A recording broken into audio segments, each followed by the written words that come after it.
अस्सलामुअलैकुम दोस्तों, आज की इस वीडियो में मैं बात करने वाला हूं इटरेटिव मॉडल के बारे में। तो बगैर टाइम ज़ाया किए चलिए शुरू करते हैं। इटरेटिव मॉडल होता क्या है? ये इटरेटिव मॉडल, अगर इसको लफ्ज़ी तौर पर इसके मीनिंग को देखें तो इसका मतलब होता है कि किसी एक्शन को बार बार दोहराना, एक्शन को बार बार करना, रिपीट करना किसी एक्शन को, कोई काम। अब इसका कॉन्सेप्ट समझते हैं। असल में है क्या? मान लें कि मेरे पास एक कस्टमर आया सॉफ्टवेयर डेवलप करवाने के लिए, बनवाने के लिए। उसने आके मुझे अपनी रिक्वायरमेंट बताई, मैंने उसकी रिक्वायरमेंट देखी और उसे सॉफ्टवेयर बना के दिया। सॉफ्टवेयर बना के दिया उसकी रिक्वायरमेंट के मुताबिक। 10 दिन बाद फिर से वो मेरे पास आता है और कहता है कि इस सॉफ्टवेयर के अंदर और फीचर्स ऐड करें। क्या करूँगा मैं? उससे उसकी रिक्वायरमेंट पूछूंगा। जिस प्रोसेस के तहत मैंने पहला सॉफ्टवेयर पहले उसे बना के दिया था सॉफ्टवेयर, बिल्कुल उसी तरह उसी सॉफ्टवेयर को पकड़ूंगा और उसकी रिक्वायरमेंट के मुताबिक उसके सॉफ्टवेयर में चेंजिंग करके उसे दे दूंगा। फिर आता है मेरे पास, उसको 10 दिन के बाद फिर आता है, अगर 20 दिन के बाद फिर आता है, आके कहता है कि मुझे और फीचर्स चाहिए अपने सॉफ्टवेयर के अंदर।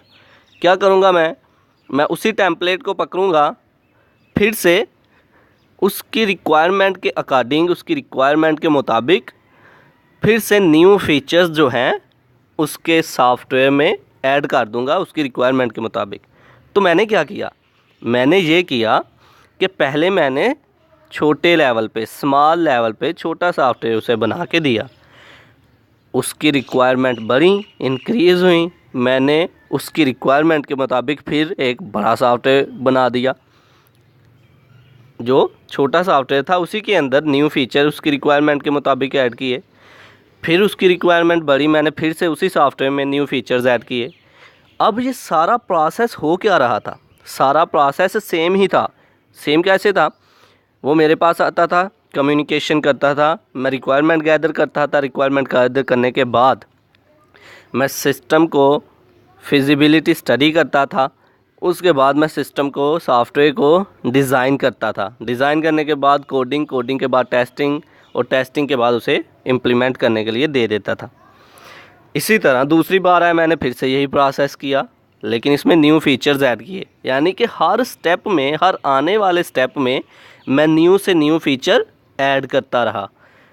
काम वही बार बार रिपीट हो रहा है, लेकिन आने वाले सालों में या फिर आने वाले दिनों में न्यू फीचर्स ऐड होते जाते हैं। इसे हम कहते हैं इटरेटिव मॉडल।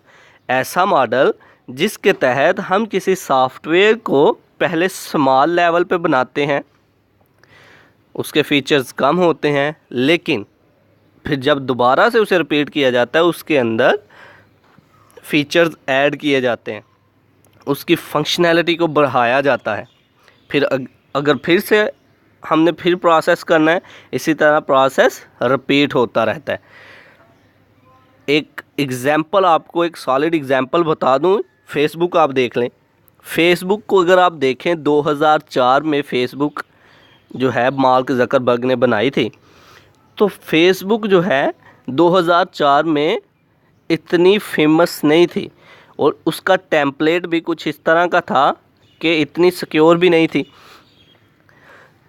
अब आने वाले दिनों में 2018 तक फेसबुक इतनी सिक्योर हो गई है और लोग इतने ज़्यादा फेसबुक पर बिज़नेस कर रहे हैं। वो कैसे? क्योंकि उसने आने वाले सालों में इम्प्रूवमेंट लाता गया। जैसे जैसे उसकी रिक्वायरमेंट बढ़ती गई, वो उसमें न्यू से न्यू फीचर्स ऐड करता रहा। तो ये है इटरेटिव मॉडल। अब लफ्ज़ी तौर पर पढ़ते हैं। This model leads the software development process in iteration. कहता है कि ये मॉडल क्या करता है? सॉफ्टवेयर को जब हम डेवलप करते हैं तो उसको हम बार बार रिपीट करते हैं। फिर अगर छोटे लेवल पे बनाया है, स्मॉल फीचर, थोड़े फीचर्स डाले हैं, फिर रिपीट करेंगे, फिर और फीचर डालेंगे, फिर रिपीट करेंगे प्रोसेस को, फिर और फीचर्स डालेंगे।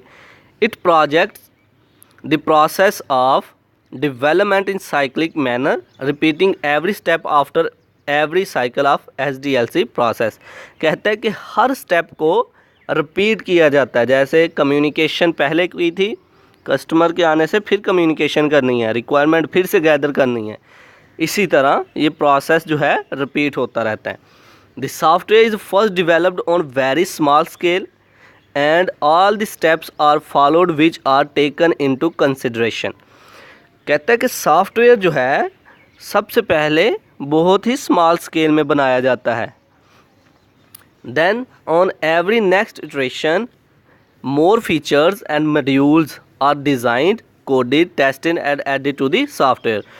और जब हम स्मॉल स्केल पर सॉफ्टवेयर को बनाते हैं तो आने वाले अगले स्टेप में, यानी कि आने वाले अगले जब सर्कल फिर से चलेगा, अगली रिपीट बनेगी, मतलब कि फिर से प्रोसेस जब चलेगा तो उस वक्त हम न्यू फीचर्स ऐड करते हैं सॉफ्टवेयर में, नए मॉड्यूल्स ऐड करते हैं, सॉफ्टवेयर को फिर से एक अच्छा डिज़ाइन देते हैं, कोड करते हैं, सॉफ्टवेयर को टेस्ट किया जाता है और फिर इम्प्लीमेंट करने के लिए दे दिया जाता है।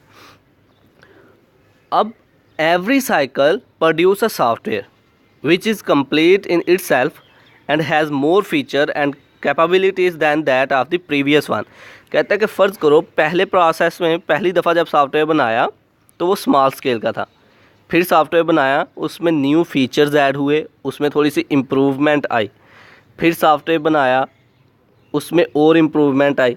मतलब ये कि सॉफ्टवेयर को बार बार इम्प्रूव किया जा रहा है और सॉफ्टवेयर के अंदर फीचर्स ऐड किए जा रहे हैं।